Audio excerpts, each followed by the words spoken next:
Okay, so we've been through this crisis, and there are all sorts of explanatory formats out there, and it's interesting to look at the different genres. One genre is that it's all about human frailty. I mean, Alan Greenspan took refuge in the fact it's human nature, he said, you can't do anything about that.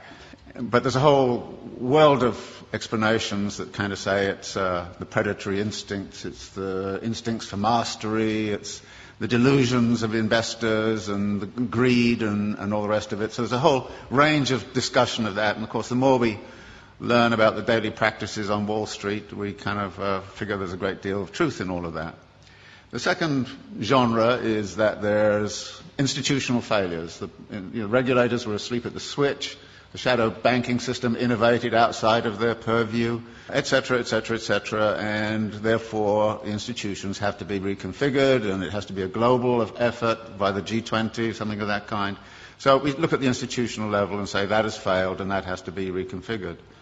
The third genre is to say everybody was obsessed with a false theory. They read too much Hayek and believed in the efficiency of markets, and it's time we actually got back to something like Keynes, or we took seriously Hyman Minsky's theory about the inherent instability of financial activities. The next genre is that it has cultural origins. Now, we don't hear that much in the United States, but if you were in Germany and France, many people there would kind of say this is an Anglo-Saxon disease. And it's nothing to do with us. I happened to be in Brazil when it was going on, and Lula was kind of saying, well, first off he was saying, oh, thank God the United States has been disciplined by the equivalent of the IMF. We've been through it 8 times in the last 25 years, and now it's their turn. Fantastic, said Lula, and all the Latin Americans I knew, until it hit them, which it does. And then they kind of changed their tune a little bit. So there's a kind of a way of which it became cultural. And you can see that, by the way, in which this whole Greek thing is being handled. The way the German press is saying, well, it's the Greek character, it's defects in the Greek character, and there's a lot of rather nasty stuff going on around that. But actually there are some cultural features which have led into it. For instance, the US fascination with home ownership, which is supposedly a deep cultural value. So 67, 68% of US households are homeowners. It's only 22% in Switzerland. Of course, it's a cultural value in the United States that's been supported by the mortgage interest tax deduction, which is a huge subsidy. It's been promoted since the 1930s. Very explicitly in the 1930s, it was built up because the theory was that debt-encumbered homeowners don't go on strike. And then there's a kind of notion that there's a failure of policy, and that policy has actually intervened. And there's a funny kind of alliance emerging between the Glenn Beck wing of Fox News and the World Bank, both of whom say the problem is too much regulation of the wrong sort. So there are all of these ways, and all of them have a certain truth. And skilled writers will take one or other of those perspectives and build a story and actually write a very plausible kind of story about this. And I thought to myself, well, what kind of plausible story can I write which is none of the above? Which is one of the things I always think to myself. And it's not hard to do, particularly if you're coming from a Marxist perspective, because, there aren't many people who try to do this analysis from a Marxist perspective. And I was really clued into this by this thing that happened at the London School of Economics about a year and a half ago, when Her Majesty the Queen asked the economists, how come you guys didn't see this thing coming? I mean, she didn't say it exactly that way, but, it's just the sentiment. And they got very upset, and then she actually called the governor of the Bank of England and said, how come you didn't see it coming? And then the British Academy put forward got all together all of these economists, and they came up with this fabulous letter to Her Majesty. And it was it was actually astonishing. It said, well, many dedicated people, intelligent, smart, spent their lives working on aspects of this thing very, very seriously, but the one thing we missed was systemic risk. And you say, what? And then it went on to talk about a politics of denial and all the rest of it. So I thought, well, systemic risk, I can translate it into the Marxian thing. You're talking about the internal contradictions of capital accumulation. And maybe I should write a thing about the internal contradictions of capital accumulation and try to figure out the role of crises in the whole history of capitalism and what's specific and special about the crisis this time around. And there were 2 ways in which I thought I would do that. One was to sort of look at what's happened since 1970s to now. And the thesis there is that in many ways the form of this current crisis is dictated very much by the way we came out of the last one. that the problem back in the 1970s was excessive power of labour in relationship to capital, that therefore the way out of the crisis last time was to discipline labour. And we know how that was done. It was done by offshoring, it was done by, Thatcher and Reagan, and it was done by neoliberal doctrine, it was done all kinds of different ways. But by 1985 or 86, the labour question had essentially been solved for capital. It had access to all of the world's labour supplies. Nobody in this particular instance has cited greedy unions as the root of the crisis. Nobody in this instance is saying it has anything to do with excessive power of labour. If anything, it's the excessive power of capital, and in particular the excessive power of finance capital, which is the root of the problem. Now, how did that happen? Well, we've been, since the 1970s, in a phase of what we call wage repression, that wages have remained stagnant. The share of wages in national income right throughout the OECD countries has steadily fallen. It's even steadily fallen in China, of all places.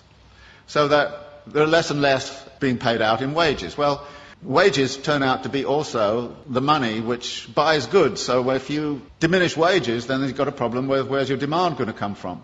And the answer was, well, get out your credit cards. We'll give everybody credit cards. So we'll overcome, if you like, the problem of effective demand by actually pumping up the credit economy.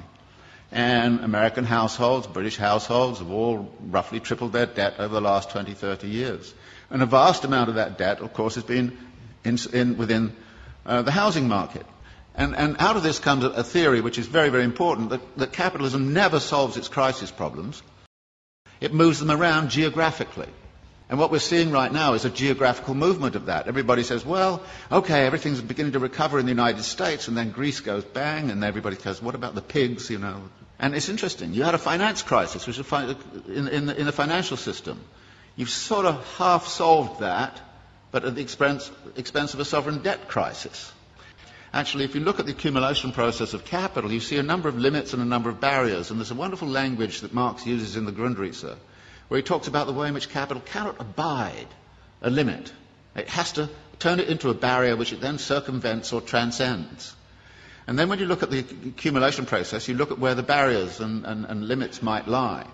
And the simple way to look at it is to say, look, the typical circulation process of accumulation goes like this. You start with some money, you go into the market and you buy labour, power and means of production, and you put them to work with a given technology and organisational form.